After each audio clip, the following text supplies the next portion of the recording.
जय माता दी दोस्तों, स्टोरी विद किरण में आपका स्वागत है। आज मैं आप सबके लिए एकदम प्यारी सी पारिवारिक कहानी लेकर के आई हूँ, बिटिया। अगर आप मेरे चैनल पे पहली बार आए हैं और अब तक चैनल को सब्सक्राइब नहीं किया है तो प्लीज़ सब्सक्राइब करके बगल का बेल आइकन ज़रूर दबा दें कि प्यारी प्यारी कहानियाँ आप तक आसानी से पहुँचते रहें। तो चलिए हम अपनी प्यारी सी पारिवारिक कहानी शुरू करते हैं, बिटिया। ठाकुर प्रताप सिंह अपनी ठकुराई और मूँछों के लिए जाने जाते थे। प्रायः वे ठाकुर साहब के नाम से पुकारे जाते थे। अपने नाम के समान ही ठाकुर साहब का व्यक्तित्व भी रोबदार था। ठाकुर साहब अपने वेतन का बहुत बड़ा भाग पुत्रियों के विवाह हेतु जमा करते आ रहे थे। पुत्रियों के अध्ययन में उनकी कोई रुचि न थी। वे उन पिताओं में न थे जो पुत्रियों को बोझ मानते हों, किंतु वे पुत्रियों के अध्ययन से अधिक उनके विवाह का महत्व देते थे। बड़ी बेटी कावेरी विवाह उन्होंने इंटरमीडिएट उत्तीर्ण करते ही कर दिया था।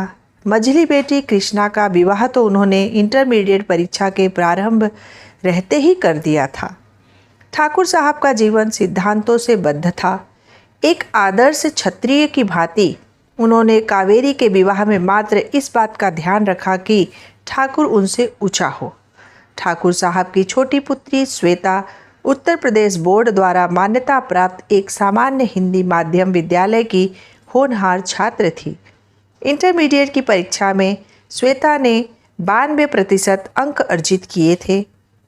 उसके साथ ही साथ उसकी चचेरी बहन मधुलिका ने 83% अंकों के साथ इंटरमीडिएट उत्तीर्ण किया था और राज्य स्तरीय इंजीनियरिंग प्रवेश परीक्षा में उत्तीर्ण की थी। सरकारी इंजीनियरिंग कॉलेजों में तो उसे प्रवेश न मिल सका, पर प्राइवेट कॉलेजों से उसे प्रवेश हेतु आमंत्रण आ रहे थे, जहां एक और वह यह नहीं तय कर पा रही थी कि नोएडा जाए अथवा मथुरा, गाजियाबाद जाए अथवा मेरठ। वही श्वेता परेशान थी, क्योंकि उसके पिता चाहते थे कि श्वेता अब स्नातक की व्यक्तिगत परीक्षा दे और घर के कामकाज पर ध्यान दे। ठाकुर साहब ने श्वेता के इंटरमीडिएट का अंक पत्र देखते ही यह निर्णय एक क्षण में ले लिया कि अब श्वेता व्यक्तिगत छात्रा के रूप में अध्ययन करेगी। ऐसा नहीं है कि उन्होंने श्वेता को निर्णय लेने की स्वतंत्रता नहीं दी थी। श्वेता को यह निर्णय करने की पूरी स्वतंत्रता थी कि चाहे तो वह व्यक्तिगत छात्रा की भांति अध्ययन करे अथवा अध्ययन का स्वप्न छोड़ दे। ठाकुर साहब के अनुज आदित्य प्रताप सिंह ने अपनी पुत्री मधुलिका के अच्छे अंकों से उत्तीर्ण होने के उपलक्ष्य में नगर के एक भव्य होटल में पार्टी का आयोजन किया। मधुलिका अपने मित्रों से भविष्य की योजनाओं पर बात कर रही थी। मधुलिका के मित्रों ने श्वेता से पूछा कि भविष्य हेतु तो उसकी क्या योजना है के संबंध में पूछा। श्वेता ने उत्तर दिया, मैं तो बीए करूंगी। मधुलिका के मित्र रवि ने कहा, श्वेता चलो कोई तो साथी मिला, नहीं तो सारे फ्रेंड्स तो इंजीनियरिंग के लिए ही भाग रहे हैं। मधुलिका ने पूछा, तू तो कह रहा था इंजीनियरिंग करेगा, तेरी तो रैंक अच्छी है, तुझे तो अच्छा कॉलेज मिल जाएगा। दीपक ने उत्तर दिया, रैंक अच्छी तो है पर इतनी अच्छी भी नहीं है कि गवर्नमेंट कॉलेज में मिल जाए। प्राइवेट कॉलेज के खर्चे बहुत हैं, मेरे घर वाले इतना खर्चा नहीं कर पाएंगे, इसलिए मैं डिसाइड किया है कि मैं बीए करूंगा और सिविल्स की प्रिपरेशन करूंगा। लेकिन श्वेता भी कम्पीट करेगी तो मेरा सिलेक्शन कैसे होगा? यह कहकर रवि ने ज़ोर से ताली मारी और हंसने लगा। प्रति उत्तर में श्वेता भी मुस्कुराई। वह खुलकर न हंस सकी, क्योंकि वह यह नहीं जानती थी कि उसे भविष्य में आखिर करना क्या है। वहीं कुछ दूरी पर स्थित ठाकुर साहब ने देखा कि लड़के लड़कियों का एक समूह ठहाके मारकर हंस रहा है और श्वेता भी उसमें सम्मिलित है। उन्होंने अपनी पत्नी से कहा कि वे श्वेता को वहाँ से हटा लाएं, अपने साथ रखें। उन्हें पसंद नहीं था कि श्वेता इस तरह से लड़कों के साथ हंसी ठट्ठे सम्मिलित हो। श्वेता की माँ श्वेता को अपने साथ ले आई। अब श्वेता अपने माता पिता के साथ उनके समूह में थी। वहीं पर उपस्थित श्वेता की चाची ने कहा, श्वेता, तुम्हें तो बहुत अच्छा अनकंफर्टेबल लग रहा होगा। फिर श्वेता की चाची ने श्वेता की माँ से कहा, दीदी, वैसे तुम्हारी लड़की थी तो इंग्लिश स्कूल लायक, पता नहीं क्यों भैया ने इसे हिंदी मीडियम स्कूल में पढ़ाया। इंग्लिश स्कूल के बच्चों की स्मार्टनेस अलग ही होती है। श्वेता और श्वेता की माँ चुपचाप सर झुकाकर खड़े रहे। ठाकुर प्रताप सिंह भला कहाँ बर्दाश्त करने वाले थे। उन्होंने कहा, एडमिशन तो मैं भी करा सकता था अंग्रेजी मीडियम स्कूल में, लेकिन मेरी समझ में नहीं आता कि ज़रूरत क्या है कि सयानी लड़कियां हाफ पैंट पहनकर घूमती रहें, गिटिर पिटिर कुछ का कुछ बोलती रहें और मैं खुश होता रहूं कि चलो बेटी कम से कम अंग्रेजी तो बोल रही है। स्मार्ट होकर भी लड़की को तो आखिर में अपना घर ही संभालना है ना। भले ही श्वेता अंग्रेजी ना बोल पाती हो, पर ग्रामर बहुत अच्छी है। श्वेता के 92%। आदित्य प्रताप सिंह ने अपने बड़े भाई की बात काटते हुए कहा, भैया, ग्रामर बहुत ज़्यादा काम नहीं आती। नंबर तो आजकल वैसे भी थोक में मिलते हैं और कई स्कूलों वाले तो बाकायदा नकल करवाते हैं। ऐसे में इस हिंदी मीडियम वाले बच्चों के नंबरों का महत्व नहीं रह जाता। मैं अपने कॉलेज में हर साल देखता हूँ कि हिंदी मीडियम के 90-95% वाले BAC में ही नकल ढूंढते रहते हैं, न मिले तो फेल हो जाएं। आगे की पढ़ाई तो वो पूरी अंग्रेजी में ही है। जो पास भी होते हैं उनमें इतना आत्मविश्वास भी नहीं होता कि व्हाट इज़ योर नेम का जवाब भी दे सके। आदित्य प्रताप सिंह के ही एक मित्र डॉक्टर आनंद, जो उनके कॉलेज में ही गणित के प्रवक्ता थे, उनकी इस बात से सहमत नहीं थे। उन्होंने प्रतिवाद किया, मैं आपकी बात से सहमत नहीं। आखिर हम आप भी तो इन्हीं सरकारी हिंदी मीडियम स्कूलों से पढ़े हैं। अपवाद को छोड़कर 99.5% पाने वाले छात्र मात्र इसलिए कमज़ोर होते नहीं होता कि वो अंग्रेजी में बात नहीं कर सकता। ये तो शिक्षा की दुकानों और आप जैसे उनके ग्राहकों का झूठा प्रचार है। मेरे बेटे ने हिंदी माध्यम से ही पढ़ाई की है और IAS की भी उत्तीर्ण किया है। डॉक्टर आनंद का पुत्र विक्रम भारतीय प्रशासनिक सेवा का प्रशिक्षु अधिकारी था। आदित्य प्रताप सिंह झुंझला गए, वो तो अपवाद है। डॉक्टर आनंद, क्यों? क्या मैं आप और हमारे ऐसे हजारों लोग अपवाद नहीं?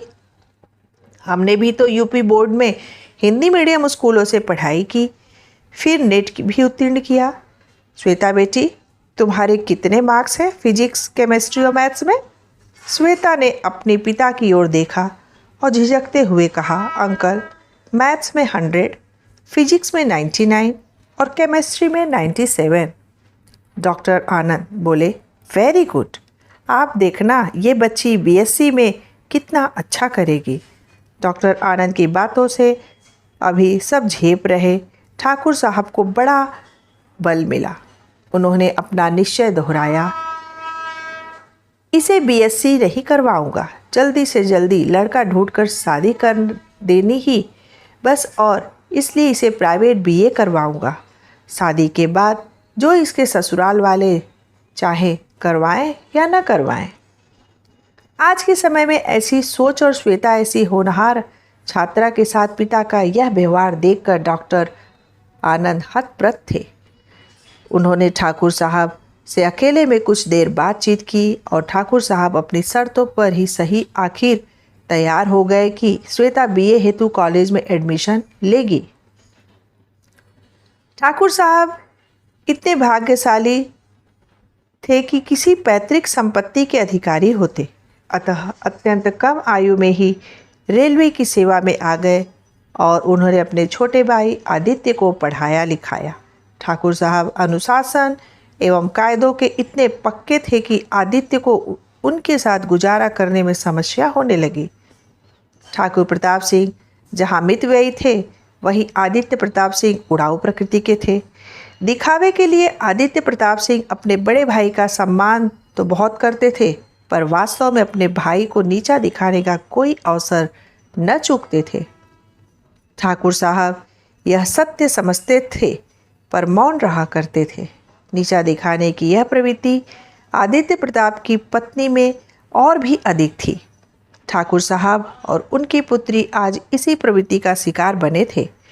उन्हें भली भांति ज्ञात था कि उनकी श्वेता विलक्षण प्रतिभा भावना है, पर उनकी दृष्टि में उसकी प्रतिभा का उचित स्थान उसके पति के घर पर था और वे उसी की तैयारी में लगे थे। आज अपने भाई आदित्य की बातों से आहत हो और डॉक्टर आनंद की बातों से प्रभावित होकर उन्होंने श्वेता को बीए के अध्ययन हेतु कॉलेज भेजने का निर्णय लिया था।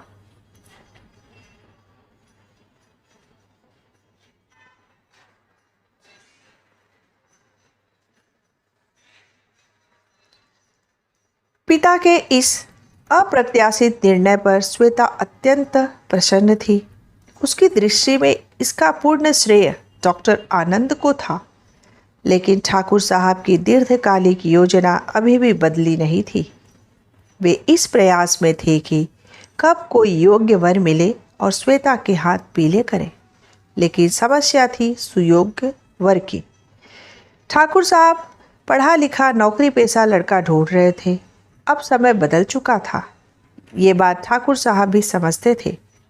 ठाकुर साहब जैसा वह ढूंढ रहे थे वैसे वह अपने लिए नौकरी शुदा दुल्हन चाहते थे। अपने दोनों दामादों से ठाकुर साहब बहुत संतुष्ट नहीं थे। आए दिन उनकी आर्थिक सहायता करनी पड़ती थी। कुछ प्रतिष्ठित ठाकुर परिवारों के रिश्ते उन्हें मिले, पर लड़कों के पास ठेठ ठकौती और बुरी आदतों के अतिरिक्त कुछ भी नहीं था। ठाकुर साहब का छोटा पुत्र भी अब 8वीं कक्षा का छात्र था और एक अच्छे अंग्रेजी मीडियम विद्यालय में पढ़ रहा था। ठाकुर साहब सोचते कि श्वेता का विवाह हो जाए तो वे भी अपनी पुत्री भानु प्रताप की ओर और भी शानदार विद्यालय में पढ़ाएं और भविष्य में उसे अच्छे इंजीनियरिंग या डॉक्टरी करवाएं। श्वेता के प्रति उनके मन में कभी भूल से भी ये विचार न आता था। उनकी दृष्टि में यही संस्कार था और ठाकुर परिवार की आन बान शान थी। ठाकुर साहब समय के साथ कदम ताल नहीं कर पा रहे थे। उनका बेटा तो समय की इस दौड़ में और भी पिछड़ गया था। उसे घर से बाहर निकलने की अनुमति भी नहीं थी। जितना अनुशासन श्वेता के लिए था उतना ही भानु के लिए भी था। बस अंतर था तो मात्र उस अवधारणा में जो पुत्री एवं पुत्र के अनुशासन की आधारशिला थी। श्वेता घर की इज्जत थी, पराया धन थी और पुत्र भानु घर का चिराग था तथा इकलौता पुत्र होने के कारण सदैव पिता के संरक्षण और निर्देश के अंतर्गत रहा करता था। उसकी स्कूल बस उसे लेती एवं छोड़ जाती। उसे अपने मोहल्ले में किसी से भी मिलने की अनुमति नहीं थी। उसके मित्र उसके घर नहीं आ सकते थे, न ही वह कहीं जा सकता था। ठाकुर साहब सप्ताह में एक दिन उसके विद्यालय जाकर उसकी खोज खबर लिया करते थे। कुल मिलाकर भानु और श्वेता उतना ही प्रसन्न हो सकते थे जितनी ठाकुर साहब की अनुमति हो, और श्वेता को तो इतना प्रसन्न भी नहीं होना चाहिए था। उसे कोई मुस्कुराता देख ले अथवा कोई उसकी हास्य ध्वनि सुन ले। श्वेता का प्रवेश नगर के एक प्रतिष्ठित कन्या विद्यालय में हो गया। ठाकुर साहब को इस बात से कोई प्रयोजन नहीं था कि श्वेता स्नातक स्तर पर किन विषयों का अध्ययन करे। उन्होंने तो बस बीए में एडमिशन करा दिया था। श्वेता ने पिता की इस अनदेखी का लाभ उठाया और गणित और अर्थशास्त्र विषयों का चयन कर लिया। गणित विषय में श्वेता की प्रतिभा निखरने लगी।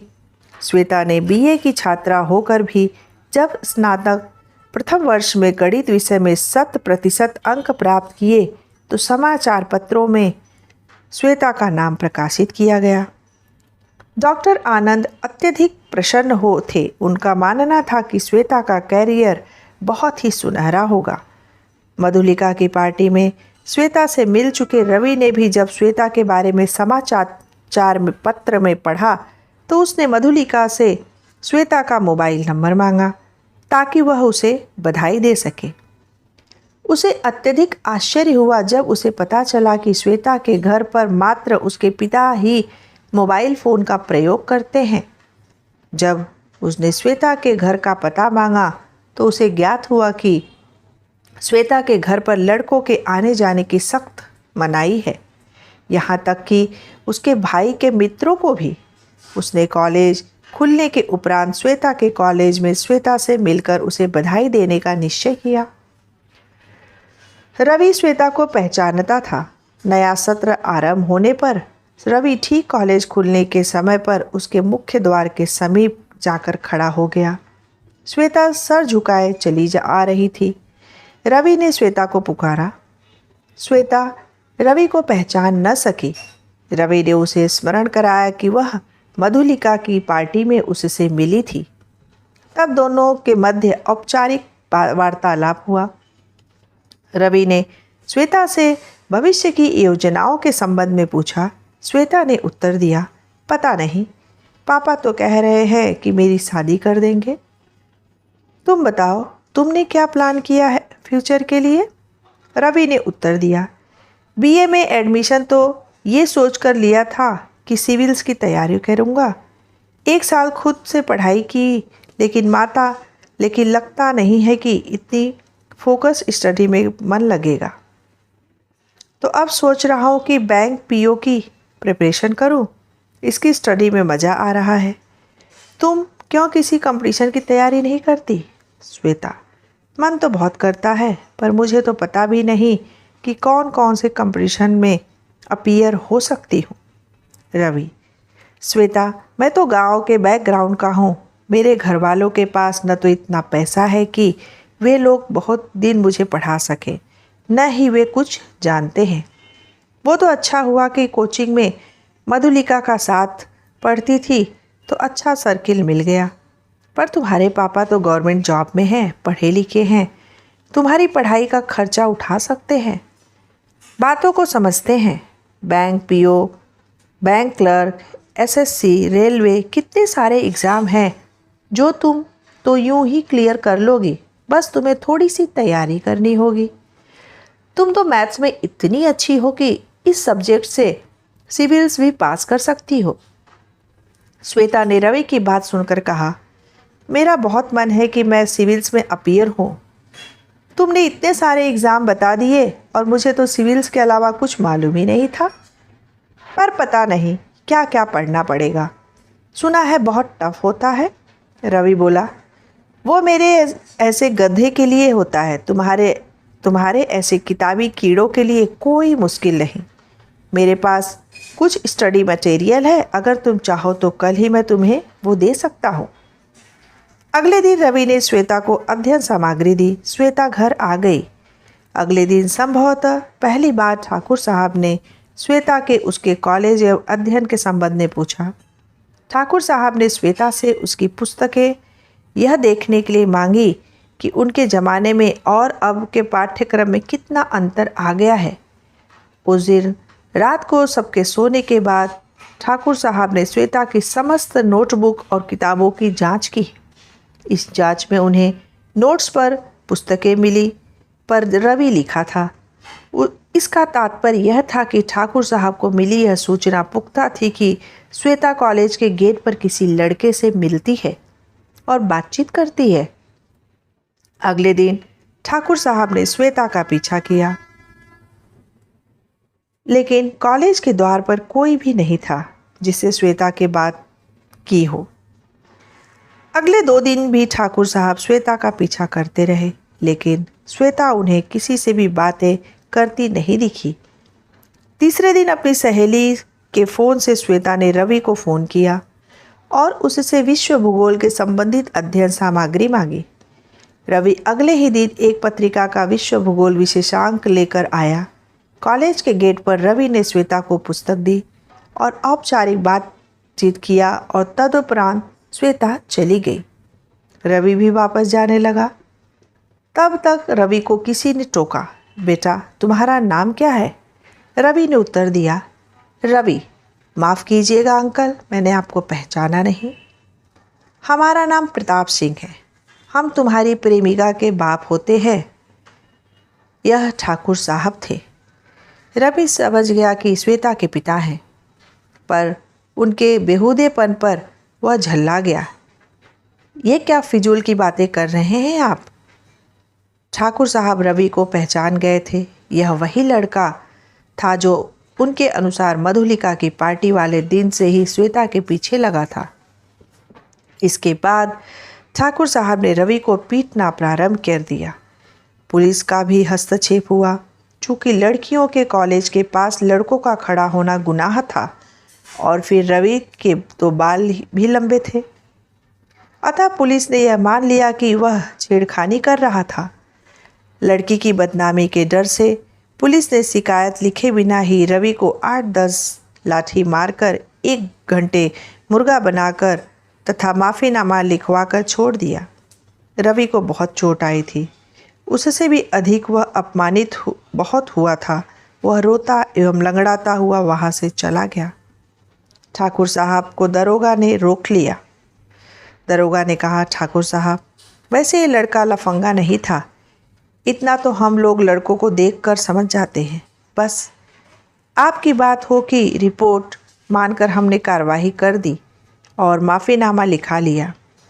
ऐसे मामलों में तो मैं लड़कियों को भी थाने बुलाकर उनसे पूछताछ करके ही अग्रिम कार्रवाई करता हूँ, लेकिन आप शरीफ आदमी हैं। ठाकुर साहब, बुरा न माने तो अपनी बिटिया पर भी कुछ नियंत्रण रखिए, वरना शरीफ लड़के कब तक पीटते रहेंगे। ठाकुर साहब को दरोगा ने चाय पिलाई और विदा किया। ठाकुर साहब घर पहुँचते हैं, उससे पूर्व ही उनके छोटे भाई आदित्य प्रताप का फ़ोन आ गया। भैया, सुना है श्वेता को लेकर थाने में कोई बात हो गई। आप घबराइए मत, यदि ज़रूरी हो तो मैं भी थाने आ जाऊं। फ़ोन पर ही आदित्य प्रताप की पत्नी की आवाज़ पृष्ठभूमि में ठाकुर साहब को सुनाई पड़ रही थी। भाई साहब को तो बता देना है कि बिना हाफ पैंट पहने भी लड़कियां लक्षण दिखा देती हैं। बड़े आए 92%। ठाकुर साहब ने फ़ोन काट दिया। जब श्वेता घर वापस आई तो हंगामा हुआ। श्वेता कस्में खाती रही कि रवि से उसका कोई ऐसा वैसा संबंध नहीं है। ठाकुर साहब मानने को तैयार न थे। उनका बहुत अपमान हो गया था। वे आदित्य की पत्नी के कड़वे बोल भूल नहीं पा रहे थे। उन्होंने घोषणा की कि अब श्वेता कॉलेज नहीं जाएगी। श्वेता की मां ने ठाकुर साहब को बहुत समझाया कि श्वेता मात्र अध्ययन में रवि से सहायता ले रही थी।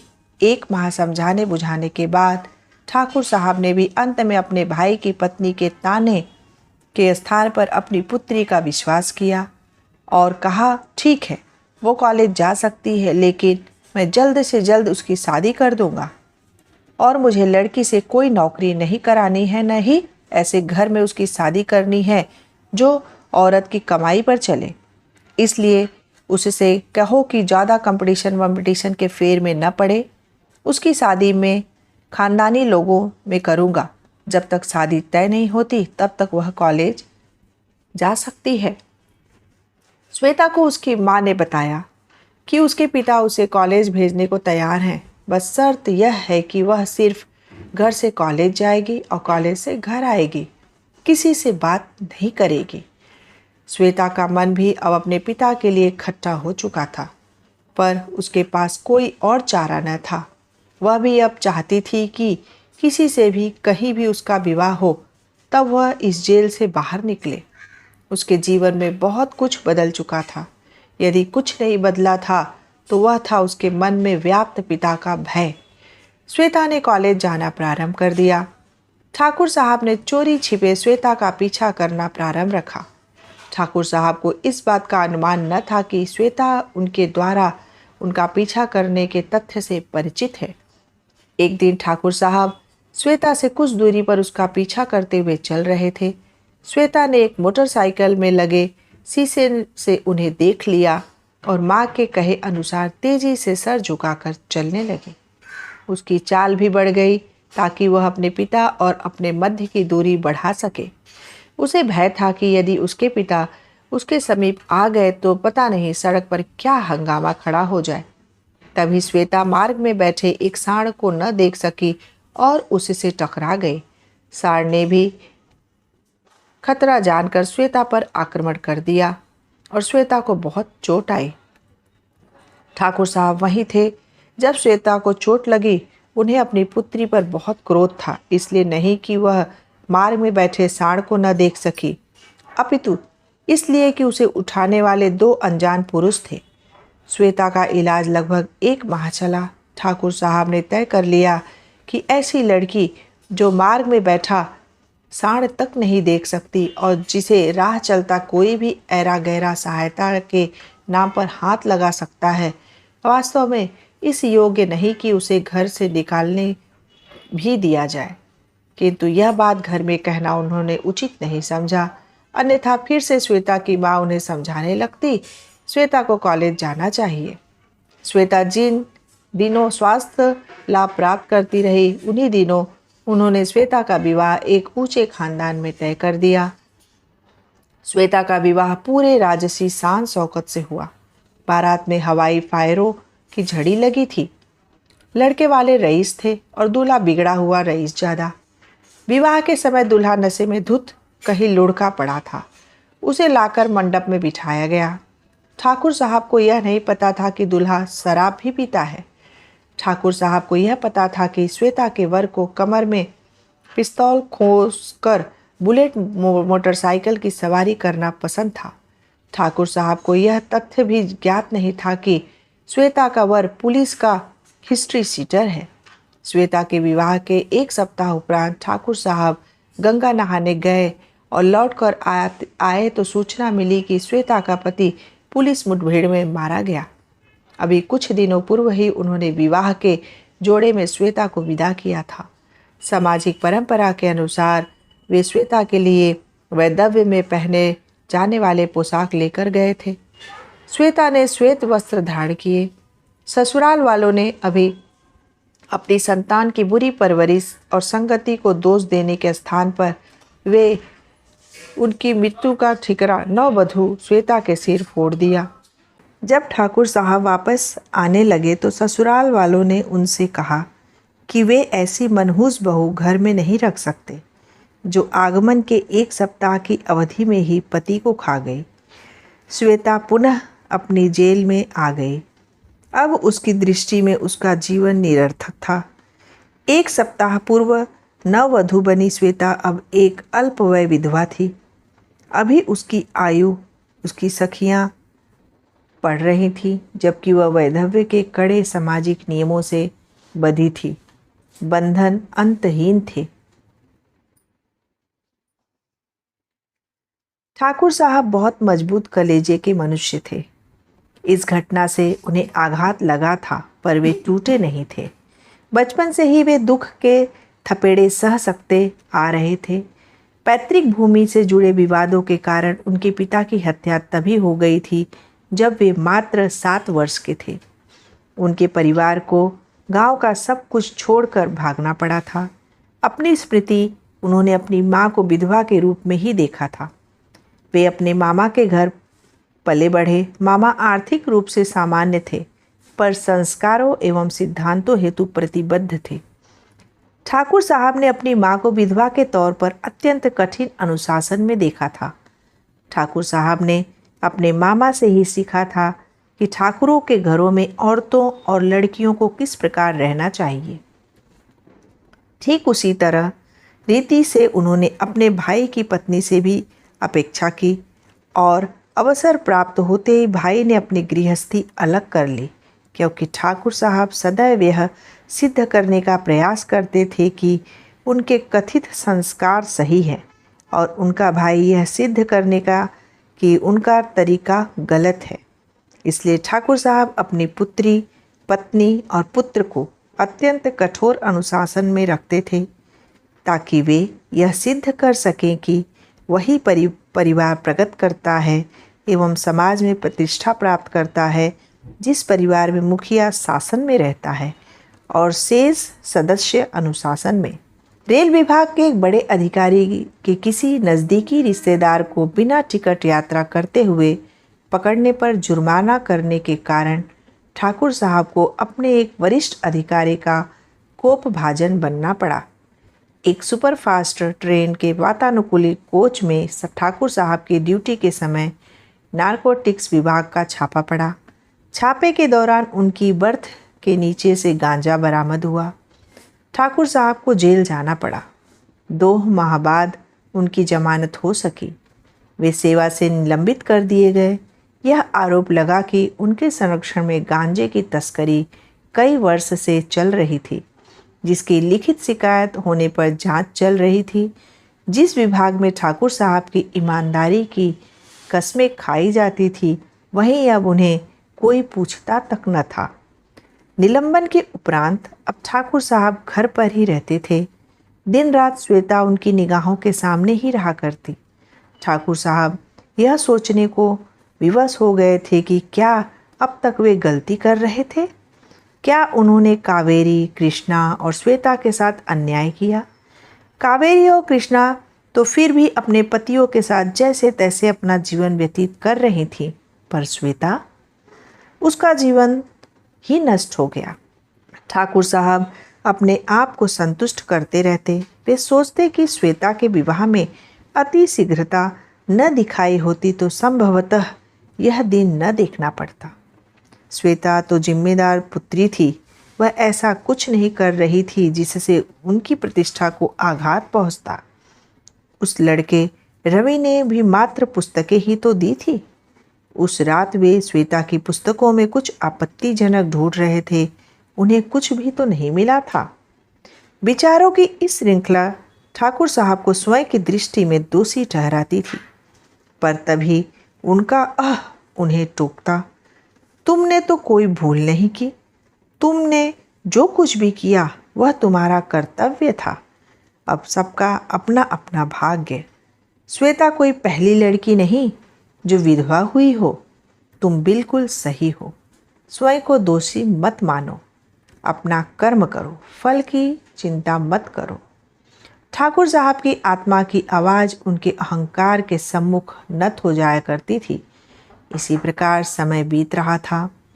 व्यतीत होते समय के साथ साथ ठाकुर साहब का विचार मंथन भी नए आयाम प्राप्त कर रहा था।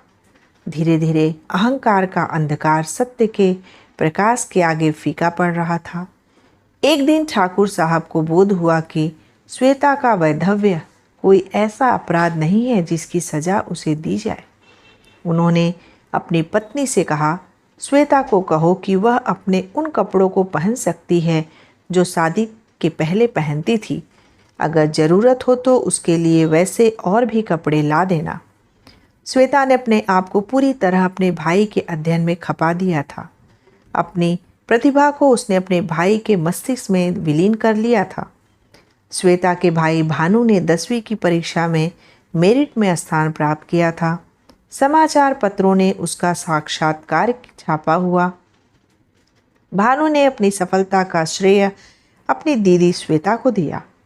ठाकुर साहब जहां एक और भानु की सफलता से गदगद थे, वहीं यह भी सोचते थे कि काश उन्होंने श्वेता को भी अवसर दिया होता और आज श्वेता के भविष्य पर प्रश्न चिन्ह न लगा होता और उसका जीवन भी शिखरोन्मुख होता, न कि गहरे दलदल में धंसता चला जाता। आज भानु की तुलना जब उन्होंने श्वेता से की तो उन्हें इस सत्य का पूर्ण अनुभव हो गया कि श्वेता का जीवन नष्ट होने का कारण कोई और नहीं अपितु स्वयं वे ही हैं। उस रात ठाकुर साहब सो न सके और अगली सुबह उठ न सके क्योंकि उनके मस्तिष्क आघात हो गया था। पड़ोसियों की सहायता से भानु और श्वेता ही उन्हें अस्पताल ले गए। मस्तिष्क की शल्य क्रिया के लगभग 15 दिन बाद ठाकुर प्रताप सिंह कुछ स्वस्थ हुए।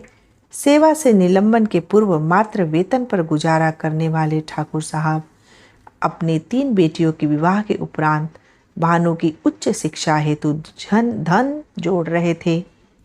श्वेता के विवाह में उन्होंने बहुत खर्च किया था, पर अभी उनके पास कुछ समय था कि वे भानु हेतु धन जोड़ सकते। उनके निलंबन और तत्पश्चात उनकी बीमारी ने उनकी जमा पूंजी को निगल लिया। निलंबन के कारण धन संचय न हो सका और उनके पास बैंक में रखा धन इतना भी नहीं था कि उनका इलाज हो सकता। ठाकुर साहब कुछ सोच समझ सकने की स्थिति में नहीं थे। श्वेता और उसकी माँ वास्तविकता समझती थी। घर के खर्चों में योगदान के लिए श्वेता एक निजी विद्यालय में 4,000 प्रति माह के वेतन पर लिपिक का कार्य प्रारंभ कर दिया था। श्वेता की योग्यता गणित में विलक्षण थी, पर उसकी शैक्षिक योग्यता थी तो मात्र इंटरमीडिएट ही, अतः उसे अन्य कहीं कार्य न मिल सका। ठाकुर साहब ठीक से बोलने तो लग गए थे, पर पूर्णतः पराश्रित हो गए थे। यदि कोई सहारा देता तो ही वे चल सकते थे। ठाकुर साहब रेलवे की सेवा से अभी भी निलंबन थे। ठाकुर साहब को उनके विभाग से मिलने वाला भत्ता नियमों विनियमों और उस अधिकारी जिसके रिश्तेदार को उन्होंने जुर्माना किया था चक्रव्यूह में इस बुरी तरह से जकड़ गया था कि 2 वर्ष उपरांत भी उन्हें निर्वाह भत्ता तक न मिल सका था। और आत्मसम्मान के धनी ठाकुर साहब प्रताप सिंह ने कभी इसके लिए कोई प्रयास भी नहीं किया। अब घर का खर्च पूरी तरह से श्वेता के 4,000 रुपये पर आश्रित था। 4 लोगों का खान पान, ठाकुर साहब की दवा के लिए यह राशि पूरी न पड़ती थी। श्वेता ने प्रयास किया तो उसे कक्षा 8 की 2 बच्चियों को ट्यूशन पढ़ाने का काम मिल गया। इन्हें पढ़ाने के लिए श्वेता साय 5 बजे जाती थी। श्वेता की दिनचर्या अत्यंत व्यस्त हो गई थी। प्रातः 8 बजे विद्यालय जाना, शाम 3 बजे विद्यालय से वापस आकर पुनः शाम 5 बजे ट्यूशन पढ़ाने जाना, शाम 8 बजे लौटकर भानु को पढ़ाना, रात्रि 12 बजे श्वेता सोया करती थी। किंतु इस भागदौड़ ने श्वेता के जीवन को एक निश्चित क्रम में बांध दिया था, जिसमें अपने लिए तनिक भी अवकाश न था, या यूँ कहा जाए कि सब कुछ अपने लिए ही था, क्योंकि श्वेता ने अपने आप को भुला दिया था। श्वेता अपना पुराना जीवन भूलकर नई दिनचर्या में व्यस्त हो गई थी। ठाकुर साहब के मन में श्वेता के लिए पछतावा तो बहुत था, पर लड़की का नौकरी करने के लिए घर से बाहर जाना उन्हें अभी भी स्वीकार नहीं था। फिर भी दिल पर पत्थर रखकर उन्होंने श्वेता का घर से बाहर निकलना स्वीकार कर लिया था। वे खून का घूंट पीकर रह जाते जब सयानी लड़की रात को 8 बजे बाहर से आया करती। एक दिन ट्यूशन पढ़ाकर लौटने में श्वेता को 8:30 बज गए। उस दिन ठाकुर साहब के सब्र का पैमाना छलक गया। कहाँ से आ रही हो इतनी रात को? गरज कर ठाकुर साहब ने श्वेता से पूछा। श्वेता बहुत थकी हुई थी। उसे चिंता थी कि अभी उसे अपने भाई को पढ़ाना है। उसने उत्तर दिया, कल से ट्यूशन वाली बच्चियों की परीक्षा है, इसलिए उन्हें पढ़ाने में कुछ अधिक समय लग गया। ठाकुर साहब क्रोध में भरकर बोले, झूठ मत बोलो, मुझे पता है तुम्हारी जैसी बदचलन लड़कियां कहाँ जाती हैं इतनी रात को। भानु और उसकी माँ घबरा कर बाहर आए। विगत 2-3 वर्षों में पहली बार ठाकुर साहब इतनी ऊंची आवाज़ में बोले थे। श्वेता की माँ ने कहा, ये क्या अनाप शनाप बोल रहे हैं आप? ठाकुर साहब चिल्लाए, आज मेरी बात अनाप शनाप हो गई? 4 दिन से ये लड़की 6,000 रुपये क्या कमाने लगी कि मेरी बात अनाप शनाप हो गई? अब जो हुआ वह अप्रत्याशित था। श्वेता ने अपनी माँ को शांत करने को कहा, रहने को कहा। जीवन में पहली बार श्वेता ने ऊंची आवाज़ में कहा, आपको जैसा पता चला कि मैं बदचलन हूँ, और आपको कैसे पता कि कहाँ जाती है बदचलन? लड़कियाँ इतनी रात को मुझे जाना पड़ता है क्योंकि मेरी ज़िंदगी आपने बर्बाद कर दी है। जिंदा रहना नहीं चाहती थी, लेकिन आपको, भानु और माँ को इस हाल में छोड़कर मैं मर भी नहीं सकती। ईश्वर करे आप जल्दी से चलने फिरने लगे, पर फिर से रास्ते पर मेरा पीछा मत करिएगा, क्योंकि अब मैं सर झुकाकर नहीं चलती। मैंने ऐसा कोई काम नहीं किया कि निगाह झुकाकर चलूं और स्कूटर के शीशे में अपने पिता को अपना पीछा करते देख घबराकर रास्ते में बैठे सांड से टकराकर गिर जाऊं। खैर, आप इस हालत में तो क्या पीछा करेंगे मेरा? आप सिर्फ शक कर सकते हैं। बंद करिए सब पर शक करना। आपके अलावा और लोग भी चरित्रवान और सिद्धांतवादी हैं। आपके शक ने आज मेरी ये हालत कर दी है, फिर भी आप अभी तक संतुष्ट नहीं हैं। इतना कहकर रोती हुई श्वेता घर के अंदर चली गई। भानु और श्वेता की माँ श्वेता को समझाने लगे। अपने कमरे में ठाकुर साहब अकेले रह गए, शर्मिंदा। आज स्वयं ठाकुर साहब भी अपने साथ नहीं थे, क्योंकि आज उन्हें ज्ञात हुआ था कि उस दिन श्वेता जानती थी कि वे उसका पीछा कर रहे हैं। शब्दों के माया जाल ने स्पष्ट किया कि जिसे वे श्वेता की निगरानी समझ रहे थे, वह वास्तव में उसके चरित्र पर संदेह था। आज फिर वैसे ही एक संदेह ने बाप बेटी के मध्य लिहाज नाम की महीन कांच की दीवार को चूर चूर कर दिया था। आज ठाकुर साहब अपने निगाह से गिर गए थे, किंतु रात वे चैन से सोए नहीं, क्योंकि उन्होंने अपने मन में अनुशासन और मर्यादा के नाम पर पड़ी धूल को साफ कर दिया था। अहंकार और आत्मा के मध्य चल रहा द्वंद्व आत्मा की विजय के साथ अब पूर्णतः समाप्त हो गया था। ठाकुर साहब आज निश्चिंत होकर सोए, क्योंकि उन्हें पूर्ण विश्वास था कि यदि वे कल नहीं भी उठ सके तो भी श्वेता उनके बाद घर को और भानु को भली भांति संभाल लेगी। ठाकुर साहब सुबह सोकर उठे तो आवाज़ दी, श्वेता बेटी, जरा अखबार ले आना। भानु अखबार लेकर आया। ठाकुर साहब ने पुनः श्वेता को बुलाया। वे श्वेता को देखना चाहते थे। श्वेता आई। जी पापा। ठाकुर साहब बोले, बेटी जरा बैठकर अखबार की हेडलाइंस तो पढ़ दे।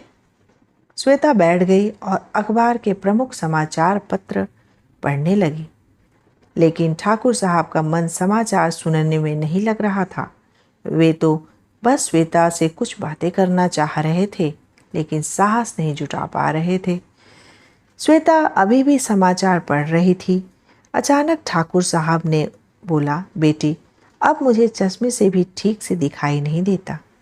श्वेता ने तब उत्तर दिया, पापा संडे को मैं आपकी आंखों की जांच करवा दूंगी। ठाकुर साहब ने भरी आवाज़ में श्वेता से कहा, बेटी अब बूढ़ा हो गया हूँ। श्वेता जब भी घर आया करो मुझसे 2 बातें ज़रूर कर लिया करो। दिन भर घर में पड़े पड़े मन चिड़चिड़ा हो जाता है, और मेरे दिमाग का तो ऑपरेशन हो चुका है ना, खराब हो गया है। मेरी कल की बात का बुरा मत मानना, आगे से ऐसा नहीं होगा। कहते कहते ठाकुर साहब ने क्षमा मांगने की मुद्रा में हाथ जोड़ लिए। ठाकुर साहब वास्तव में श्वेता से उसके जीवन को इस स्थिति में ला गिराने के लिए क्षमा मांग रहे थे, पर उन्हें शब्द नहीं सूझ रहे थे, और इसकी प्रतिक्रिया में उनके हाथ जुड़ गए थे और नेत्रों से अविरल अश्रु बह रहे थे। श्वेता पिता के गले लग गई। पिता का अपराध बोध और श्वेत पुत्री अपने जन्म से ही पिता से चली आ रही दूरी समाप्त हो गई। घर का वातावरण पूर्णतः परिवर्तित हो चुका था। अनुशासन के नाम पर हंसी पर प्रतिबंध वाले घर में अब कह कहे गूंजने लगे थे। ठाकुर साहब भी अब अपने परिवार के साथ विनोद किया करते थे और खुलकर हंसते थे, पर अकेले होते ही उनको चिंता घेर लिया करती थी कि अब श्वेता का क्या होगा। ठाकुर साहब भानु को अब तक एक महंगे पब्लिक स्कूल में पढ़ा रहे थे। अब इतना धन नहीं था कि उस विद्यालय का शुल्क दिया जा सकता। श्वेता ने भानु का प्रवेश 11वीं में उसी हिंदी माध्यम विद्यालय में करवाया जहां से उसने इंटरमीडिएट उत्तीर्ण किया था। भानु अंग्रेजी माध्यम का पढ़ा हुआ छात्र था, अतः उसे हिंदी माध्यम के पाठ्यक्रम से कठिनाई हो रही थी, पर भानु के साथ श्वेता के रूप में समर्पित शिक्षिका थी। उसके समर्पण एवं अपने परिश्रम के परिणाम स्वरूप 2 वर्ष के उपरांत भानु ने मात्र इंटरमीडिएट परीक्षा में मेरिट सूची में स्थान ही नहीं पाया, बल्कि उसी वर्ष जेईई परीक्षा में 10वां स्थान प्राप्त किया और उसका चयन आईआईटी दिल्ली में कंप्यूटर शाखा हेतु हुआ। अपनी दोहरी सफलता का श्रेय भानु ने अपनी बहन श्वेता को दिया था। समाचार पत्रों ने भानु के साथ साथ श्वेता के बारे में भी लिखा था। एक समाचार पत्र ने तो श्वेता की कहानी भी प्रकाशित की कि किस प्रकार अल्प आयु में विधवा हुई बहन ने हिम्मत नहीं हारी तथा अपने पिता के असहाय होने के बाद भी अपने जीवन के मात्र अपने घर को ही नहीं संभाला, अपितु अपने भाई को भी शिखर तक पहुंचाया। डॉक्टर आनंद यह समाचार पढ़े और ठाकुर साहब के छोटे भाई आदित्य को संग लेकर भानु को बधाई देने आए। वे ठाकुर साहब को देखकर बहुत दुखी हुए। इतना सब कुछ हो गया ठाकुर साहब आपके और बिटिया के जीवन में, और आदित्य ने बताया तक नहीं। डॉक्टर आनंद ने इस तरह से ठाकुर साहब से कहा। पास ही बैठे आदित्य ने नजरें झुका ली। वास्तव में आदित्य को ठाकुर साहब की दुर्दशा पर दुख नहीं, अपितु कहीं न कहीं संतुष्टि ही हुई थी। ठाकुर साहब इस बात को समझते थे, पर अब वे इन विचारों के परिणाम स्वरूप उत्पन्न होने वाले द्वंद्व और उनकी प्रतिक्रिया से कोसों दूर हो चुके थे। ठाकुर साहब ने उत्तर दिया, डॉक्टर साहब, अपने अपने भाग का भाग्य भोगना ही होता है, इसमें आदित्य का कोई भी दोष नहीं। मैंने भी अपने इर्द गिर्द इस गोला खींच लिया हुआ था, उसे ही मैं स्वाभिमान और सिद्धांत मानता था। मुझे लगता था कि जो भी जाने अनजाने उस दायरे को पार करने का प्रयास करता है वो अपराधी है, लेकिन अपराधी तो मैं ही था। मैं न होता अपने भाई के साथ साथ न्याय कर सका, न पत्नी न ही बच्चों के साथ। शायद इसी का दंड मुझे भगवान ने दिया है। पहले श्वेता के लिए मुझे भगवान से शिकायत थी, पर अब नहीं। भगवान को श्वेता की वो जिंदगी मंजूर नहीं थी। भानु का भाग्य न खुलता यदि श्वेता न लौट कर आती। मेरी देख रेख में तो वो कुंद ही रह जाता। आपको लगता होगा कि मैं श्वेता के लिए अभी भी ईमानदार नहीं हूँ, पर डॉक्टर साहब, श्वेता की कहानी अभी खत्म नहीं हुई है। बस ये समझ लीजिए कि सोना अभी तप रहा है। जिस दिन भी एक अवसर मिला उसकी चमक दुनिया में फैल जाएगी। मुझे श्वेता पर पूरा विश्वास है। तब डॉक्टर आनंद ने कहा, क्यों नहीं, भानु और श्वेता दोनों ही जीवन में बहुत तरक्की करेंगे। जेईई 10वीं रैंक लाना कोई हंसी खेल नहीं हो, वो भी बिना किसी कोचिंग के। भानु के लिए जहाँ ये जीवन की बहुत बड़ी उपलब्धि है, वहीं उसकी गुरु श्वेता के लिए अद्वितीय सम्मान। डॉक्टर आनंद ने ठाकुर साहब से कहा, ठाकुर साहब, जरा दोनों बच्चों को तो बुलाइए, एक बार उन्हें बधाई तो दे दो। श्वेता और भानु आए। भानु को बधाई देने के उपरांत डॉक्टर साहब ने श्वेता से कहा, श्वेता, भानु की सफलता में तुम्हारी भी सफलता छुपी है, पर अपनी सफलता और प्रतिभा को और मत छुपाओ, फिर से पढ़ाई शुरू करो। श्वेता ने उत्तर दिया, अंकल, अब कैसे कर सकती हूँ, भानु की आगे की पढ़ाई करवानी है और घर का खर्च भी तो चलाना है। अब मेरी पढ़ाई का समय बीत गया, भानु कुछ अच्छा कर ले बस। तब डॉक्टर आनंद ने कहा, बेटी, भानु को तुम यहाँ तक ले आई हो, तुम्हारी जिम्मेदारी अब काफ़ी हद तक कम हो गई। अब अपने आप को निखारो। अभी बहुत संघर्ष है जीवन में, उस संघर्ष के लिए अपने आप को तैयार करो। जिस दिन तुम अपने जीवन को और अपने कैरियर को एक मुकाम तक ले जाओगी, उस दिन जीवन की यात्रा में तुम वहाँ पहुँचोगी जहाँ से तुम अपने परिवार, ऐसे कितने ही परिवारों का भला कर पाओगे। ये मत सोचना कि संघर्ष मात्र तुम्हारे खाते में आया है। ऐसी कितनी ही श्वेता और कितने ही भानु दुनिया में हैं जिन्हें तुम प्रेरणा दे सकती हो।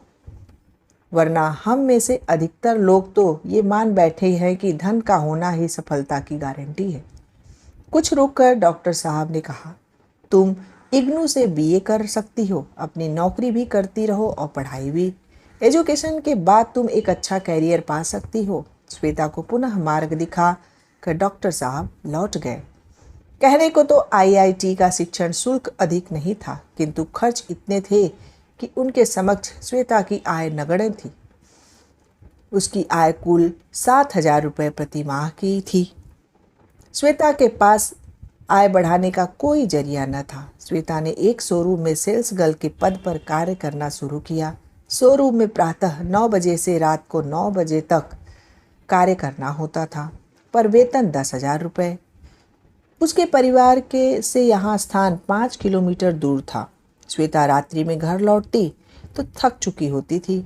श्वेता रात्रि में ई रिक्शा से घर लौटाकर करती थी। एक दिन ई रिक्शा ड्राइवर की बातों से उसे यह बोध हुआ कि जितना परिश्रम वह सेल्स गर्ल के रूप में करती है, उतना ही परिश्रम अपना ई रिक्शा चलाने में करे तो कहीं अधिक धन अर्जित कर सकती है। उस रात श्वेता ने तय किया कि वह भी ई रिक्शा चलाएगी। उसने सुबह अपने पिता से अपना विचार बताया। ठाकुर साहब को कुछ झटका लगा। लड़की और ई रिक्शा, पर वे मानते थे कि श्वेता जो भी करेगी ठीक ही करेगी। इसे भी उन्होंने श्वेता की संघर्ष यात्रा का एक पड़ाव माना। ई रिक्शा खरीदने के लिए आवश्यक धन का प्रबंध श्वेता को अपने कुछ आभूषण बेचकर ही करना था। इन आभूषणों को ठाकुर साहब की पत्नी ने बैंक के लॉकर में रखवा दिया था। श्वेता अगले दिन अपनी माँ के साथ बैंक गई। वहाँ अचानक उसे किसी ने आवाज़ दी, श्वेता। श्वेता ने देखा, यह रवि था। रवि से अचानक हुई इस मुलाकात से श्वेता आश्चर्यचकित थी। रवि बैंक की इस शाखा का सहायक प्रबंधक था। रवि एवं श्वेता कुछ देर एक दूसरे से बातें करते रहे। फिर श्वेता ने अपने कार्य संपन्न किए और वापस जाने लगी। वापस जाते समय श्वेता ने रवि को घर आने का निमंत्रण दिया। रवि ने हंसते हुए कहा, घर न बुलाओ, पिछली बार अंकल ने जो पिटाई की थी आज भी भूला नहीं हूँ।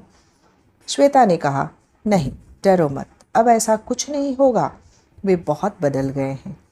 रवि ने फिर हंसते हुए कहा, श्वेता कुछ भी कह लो, हिटलर कितना भी बदले गांधी नहीं हो सकता। श्वेता ने कहा, अब वो बुद्ध हो चुके हैं। फिर श्वेता ने रवि से अपने पिता की आप बीती कही।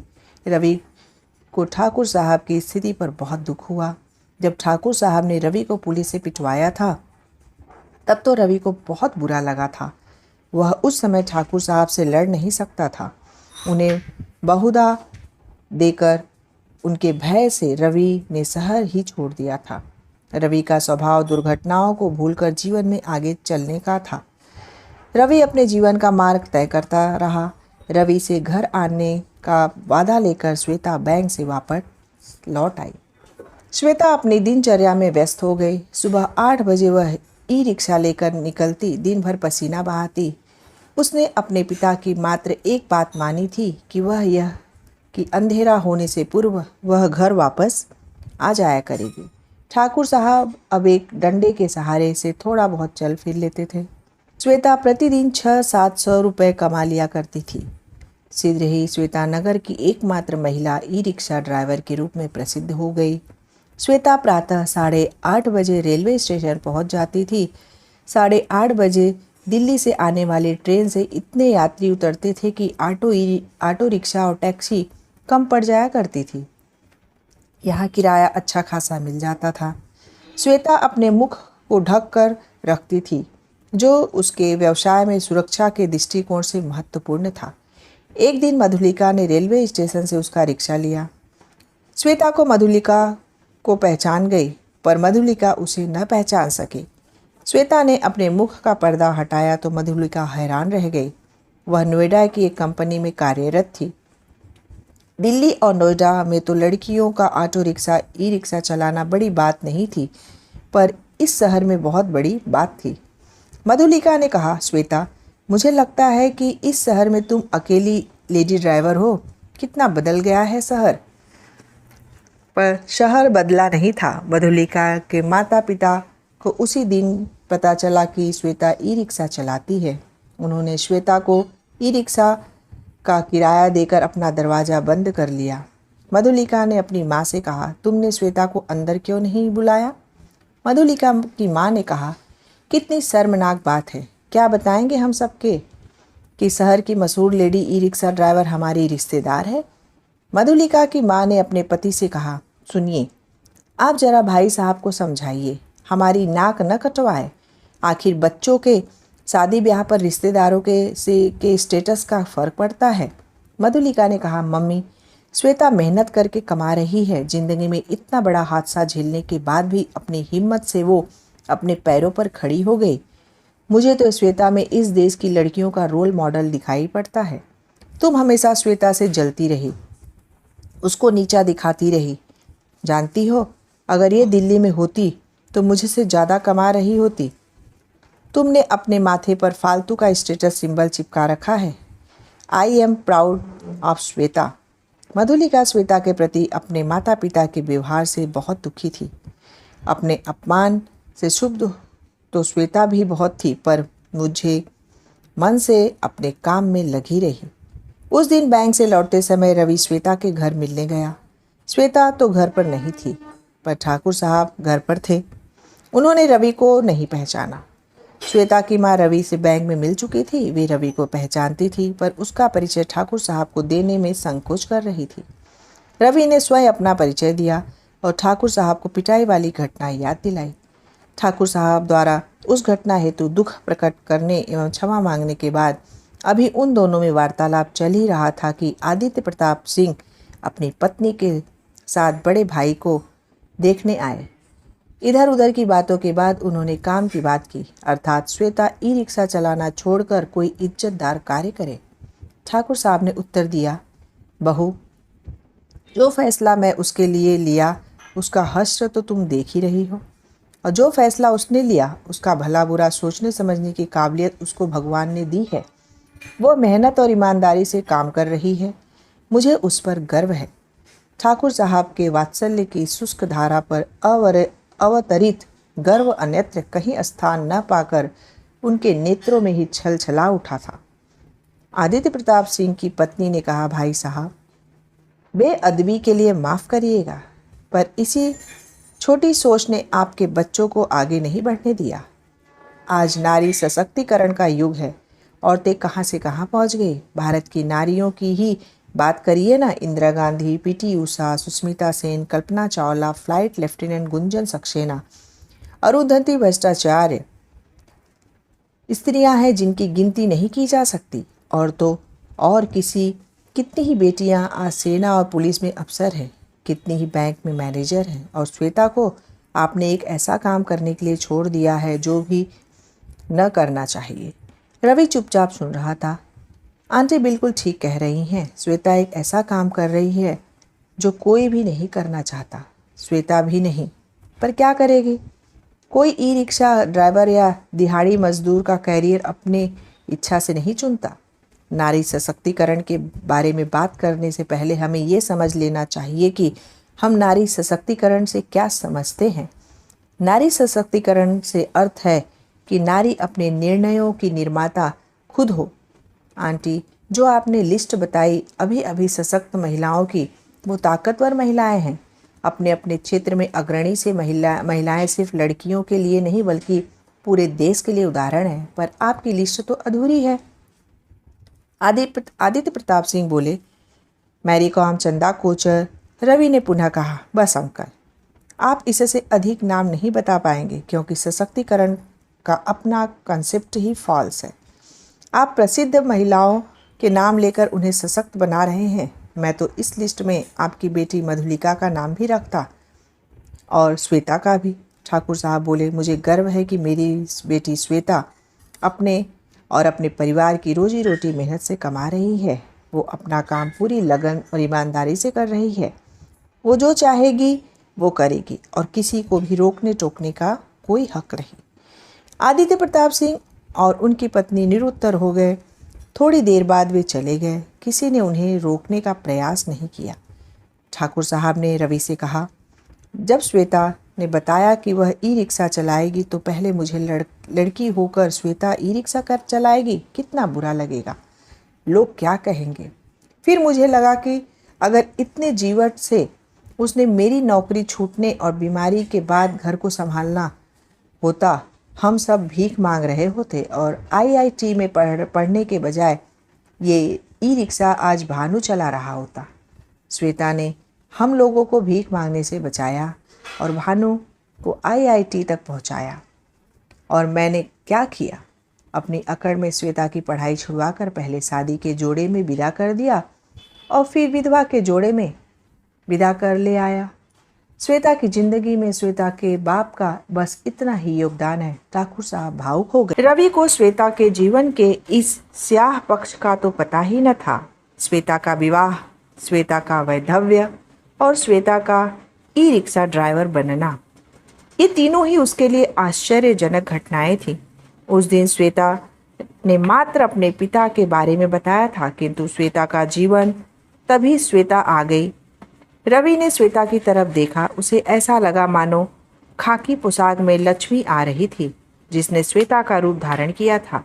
रवि ने उस दिन श्वेता से अगले दिन मिलने का समय लेकर विदा ली। रवि उस रात श्वेता के संबंध में सोचता रहा। अगले दिन रवि ने बैंक में कार्यरत 2 युवतियों से बात की। इन युवतियों के लिए शहर नया था। बैंक शहर के एक छोर पर था।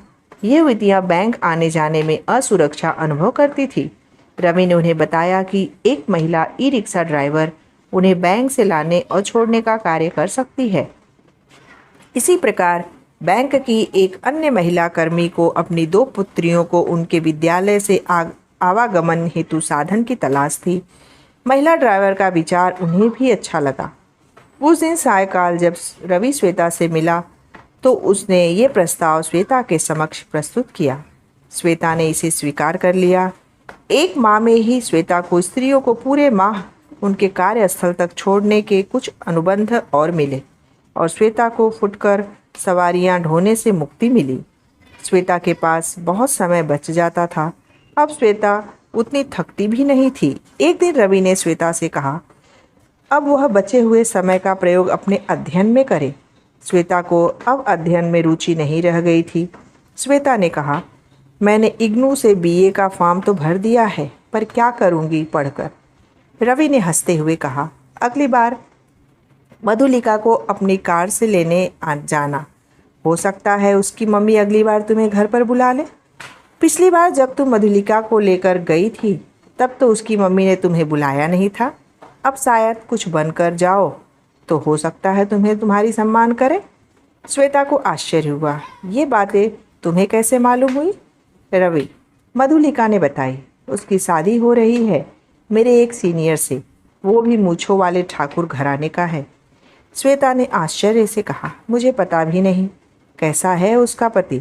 तुम जानते हो उसको? दिखने में कैसा है? रवि ने बोला, अच्छा है। सब किस्मत की बात है श्वेता। तुम्हारे पापा ने तुम्हारी शादी का एल्बम दिखाया था। तुम्हारे हस्बैंड भी बहुत ही रोबीले थे। श्वेता ने एक ठंडी सांस छोड़ते हुए कहा, मुझे किसी से कोई शिकायत नहीं, पर यह तो लगता है कि मेरे पापा ने मुझ पर थोड़ा भी भरोसा किया होता तो मधुलिका की ही तरह शायद। खैर छोड़ो इन बातों को। रवि ने देखा कि श्वेता के मुखमंडल पर निराशा व्याप्त हो रही थी। रवि ने कहा, तुम मधुलिका की ही तरह तो हो, बस इतना अंतर है कि वो सर्विस करती है और तुम सेल्फ एम्प्लॉयमेंट हो। कुछ वर्ष पहले की बात होती तो संभवतः श्वेता संकोच करती, पर परिस्थितियों और उसके नए व्यवसाय ने उसे साफ साफ बात करना सिखा दिया था। श्वेता ने कहा, नहीं, मैं कह रही थी कि मेरा पति भी शायद श्वेता के होने वाले पति की ही तरह बैंक मैनेजर होता या फिर कोई सीधा साधा काम करने वाला, लेकिन शरीफ आदमी होता। पुलिस मुठभेड़ में मारा जाने वाला कोई अपराधी नहीं। कभी कभी मैं सोचती हूँ कि माँ बाप के बाद जब भानु की भी शादी हो जाएगी तब मेरे पास अपना क्या होगा? रवि ने मुस्कुराते हुए उत्तर दिया, इसीलिए तो कह रहा हूँ कि आज मेहनत करना तुम्हारी ज़रूरत है तो करो, लेकिन जैसे भविष्य के लिए बचत की जाती है वैसे ही अपनी पूंजी की थोड़ी सेविंग अपने फ्यूचर के लिए भी करो। तुम्हारी पूंजी तुम्हारा तेज दिमाग है जिसे तुम ई रिक्शा की कमाई गिनने में प्रयोग कर रही हो। फिर से पढ़ाई करना शुरू करो। अभी तुम्हारे पास आयु है, समय है।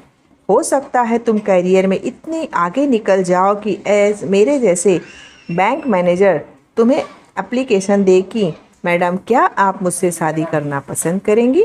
अच्छा ये बताओ तुमने बीए में गणित विषय रखा है या नहीं? इसी प्रकार रवि श्वेता का उत्साह बढ़ाता रहा। धीरे धीरे 1 वर्ष बीत गया। श्वेता का बीए प्रथम वर्ष का परिणाम आया। श्वेता बीए प्रथम वर्ष में बहुत अच्छे ग्रेड से उत्तीर्ण हुई थी और गणित में श्वेता ने 96% अंक प्राप्त किए थे। डॉक्टर आनंद प्रायः श्वेता का समाचार पूछते रहते थे। उन्होंने ठाकुर साहब को श्वेता के परिणाम की बधाई दी। उनसे बात करते ठाकुर साहब बहुत प्रसन्न थे। अगले दिन श्वेता को ठाकुर साहब ने घर पर ही रोक लिया। उन्होंने बताया कि डॉक्टर आनंद का पुत्र विक्रम श्वेता से मिलने घर आ रहा है। डॉक्टर आनंद विक्रम और श्वेता के विवाह की इच्छा रखते थे। रवि अब ठाकुर साहब के घर का एक महत्वपूर्ण सदस्य बन गया था। ठाकुर साहब ने रवि को इस विषय में बताया और उसे भी घर पर बुलाया। रवि और ठाकुर साहब ने डॉक्टर आनंद और विक्रम का स्वागत किया। श्वेता भी डॉक्टर आनंद से मिली। डॉक्टर आनंद ने विक्रम से कहा, विक्रम, ये है श्वेता और मुझे गर्व है कि मैं श्वेता को जानता हूँ। श्वेता एवं विक्रम ने एक दूसरे का अभिवादन किया। फिर विक्रम ने कहा, श्वेता, वास्तव में जिस तरह से तुमने संघर्ष किया उसकी मिसाल नहीं मिलती। तुम्हारी तपस्या भानु के रूप में निखर कर आई है, लेकिन मेरा मानना है कि तुम्हें तप कर निखरने का अवसर अंकल ने ही दिया है। तुम इस देश की लाखों लड़कियों के लिए मिसाल हो। तुमने दोबारा बीए ज्वाइन किया है, मेरी शुभकामनाएं। उम्मीद है अब तुम्हें उन अड़चनों का सामना नहीं करना पड़ेगा जिन अड़चनों से तुम गुजरी हो। पापा बहुत दिनों से तुम्हारी बातें करते थे। जब उन्होंने मेरी तुम्हारी शादी की बात की तो मुझे लगा कि जिसकी कहानी मुझे प्रेरणा देती है उसी से पूछूं, क्या वो मेरी जीवन साथी बनेगी? श्वेता शांति से बोली, जब जब मुझे लगा कि अब मैं आगे नहीं चल पाऊंगी तब तब आनंद अंकल ने मुझे आगे बढ़ाया। मुझ पर उनका उपकार है। अगर आप बुरा ना माने तो मैं ये जानना चाहती हूँ कि क्या आपको मेरा ई रिक्शा चलाना मंजूर होगा, क्योंकि जब तक भानु की जिम्मेदारी पूर्ण नहीं हो जाती मुझे आय का स्रोत चाहिए होगा। विक्रम ने कहा, अब इसकी आवश्यकता ही क्या होगी? जब तक आपका भाई किसी नौकरी में नहीं आ जाता तब तक मैं आपके घर की जिम्मेदारी लेता हूँ। श्वेता ने कहा, क्या एक बार मैं अपने फ्रेंड रवि से इस बारे में बात कर सकती हूँ? तब विक्रम ने कहा, जरूर, क्यों नहीं। आप रवि से विचार विमर्श कर लीजिए, मुझे प्रसन्नता होगी। ठाकुर साहब और रवि ने बड़ी अचरज भरी दृष्टि से श्वेता की ओर देखा। श्वेता रवि को दूसरे कमरे में लेकर गई। रवि ने श्वेता से कहा, श्वेता, ये क्या बेवकूफ़ी है? विक्रम आईएएस है और लड़के वाले खुद आगे बढ़कर हाथ मांग रहे हैं, इसमें सोचने की क्या बात है? श्वेता ने कहा, बात है रवि, विक्रम एक आईएएस है, मेरे पिता एक निलंबित रेलवे कर्मचारी और मैं एक ई रिक्शा ड्राइवर हूँ। मेरी बहनों का भी कोई खास बैकग्राउंड नहीं है। मैं विधवा भी हूँ। पढ़ाई लिखाई की बात भी करूँ तो मैं अभी तक बीए भी पास नहीं की हूँ। कारण कुछ भी हो, इसके बाद भी अगर विक्रम मुझसे शादी करना चाहता है तो जानते हो क्यों? रवि को लगा कुछ तो बात है। उसने नहीं में सर हिलाया। श्वेता बोली, वो आदर्शवाद में बह रहा है। मुझे अब प्रैक्टिकल लाइफ समझ में आने लगी है। विक्रम का आदर्शवाद भी प्रैक्टिकल लाइफ की कड़वी हकीकत से टकरा रहा है। एक आईएएस की पत्नी, एक ई रिक्शा ड्राइवर, ये कैसे हो सकता है? इसलिए वह मेरे परिवार की सारी जिम्मेदारी ले रहा है। रवि ने कहा, नहीं श्वेता, तुम कहती हो कि तुम प्रैक्टिकल लाइफ समझती हो, पर ऐसा नहीं है। सोचो, तुम्हारा हस्बैंड आईएएस होगा तो तुम्हारी सारी परेशानियां, अंकल का मामला, भानु की पढ़ाई लिखाई चुटकियों में हल होने वाली है। और मेरे ऐसा बैंक मैनेजर भी छोटे छोटे काम या ट्रांसफ़र आसानी से करवा लेगा। आखिरी वाक्य कहते कहते रवि हंस पड़ा। श्वेता ने कहा, प्रैक्टिकल ही हूँ, इसलिए नहीं। जिंदगी किसी आदर्श के बोझ तले दब कर रहना नहीं चाहती। रवि ने कहा, इससे अच्छा शादी का ऑफर तो कोई हो ही नहीं सकता। जाओ और जाकर विक्रम को हाँ बोलो। इंतजार किस बात का कर रही हो? श्वेता ने रवि को देखकर कहा, एक बार तुमने ही कहा था कि मेरे ऐसे बैंक मैनेजर तुम्हें एप्लीकेशन देंगे कि मैडम, क्या आप मुझसे शादी करना पसंद करेंगी? बस उसी एप्लीकेशन का इंतज़ार कर रही हूँ। रवि ने तपाक से कहा, अच्छा तो सुनो, पिछले कुछ संडे से मैं प्लान कर रहा हूँ कि अगले संडे तुम्हारे पापा से बात करूँगा। तुम्हें शायद पता नहीं है, मैं तुम्हारी जाति का नहीं हूँ। तुम ठाकुर हो, इसलिए बात करने की हिम्मत नहीं कर पा रहा था। जब तुम्हारे पापा ने इस रिश्ते के बारे में बताया तो मैंने अपना प्लान कैंसिल कर दिया, क्योंकि तुम्हारे लिए इससे अच्छा रिश्ता नहीं हो सकता। श्वेता वहाँ से उठकर बैठक में चली आई। सभी श्वेता की ओर देख रहे थे। श्वेता ने विक्रम से कहा, मैं रवि से विवाह का प्रस्ताव करती हूँ। यदि उसके मना कर देने के बाद भी आप मुझसे विवाह करना चाहेंगे तो मुझे मंजूर है। श्वेता की माँ ने कहा, पागल हो गई है लड़की। तभी ठाकुर साहब बोल पड़े, नहीं, उसे पूरा अधिकार है अपनी बात कहने का, अपने निर्णय लेने का। तब तक रवि बोल उठा, मुझे कोई आपत्ति न होती, लेकिन मेरी कास्ट। ठाकुर साहब निर्णायक स्वर में बोले, श्वेता को अपने निर्णय लेने की शक्ति है, लेकिन इस घर का मुखिया अभी भी मैं हूँ। रवि, तुमने आज तक कभी भी मुझसे अपनी कास्ट का जिक्र नहीं किया और मुझे कोई फर्क नहीं पड़ता कि तुम्हारी जाति क्या है।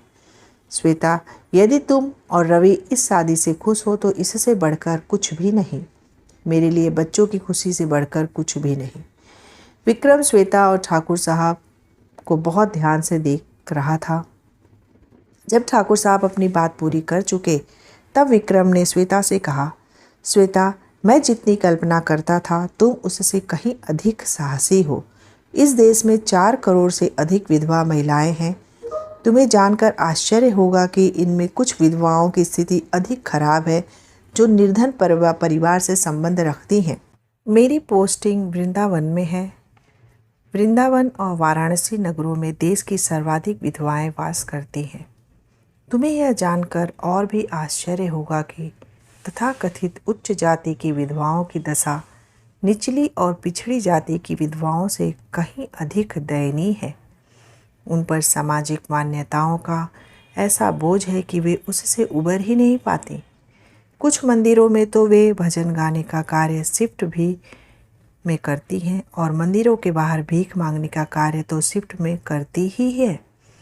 भजन गाने का पारिश्रमिक है 2 मुट्ठी चावल और 10 रुपए या उससे कुछ कम। कुछ विधवाओं को तो बलपूर्वक वेश्यावृत्ति में भी ढकेल दिया गया है। जब जब मैं मजबूर विधवाओं को देखता था तब तब तुम्हें स्मरण करता था, क्योंकि पिताजी तुम्हारे संघर्ष के बारे में मुझे सदैव बताते रहे। मैं कुछ विधवाओं से मिला और मैंने उन्हें तुम्हारे संबंध में, तुम्हारे संघर्ष के संबंध में बताया। उनमें से अधिकतर तब अब तुमसे प्रेरणा लेकर, रोजगार परक प्रशिक्षण लेकर नौकरी का सम्मानपूर्वक जी रही हैं। इनमें से 2 स्त्रियों ने विवाह भी कर लिया। यह सब तुम्हारी प्रेरणा से संभव हुआ है। मुझे पूरा विश्वास है कि रवि के साथ तुम खुश रहोगी। सोचकर तो मैं यह आया था कि श्वेता मुझे न नहीं कहेगी, पर तुमने मेरा यह घमंड तोड़ दिया। लेकिन मैं तुम्हारे निर्णय से बहुत प्रसन्न हूँ। फिर विक्रम ने रवि से कहा, रवि, तुम्हें इनमें कोई आपत्ति नहीं है।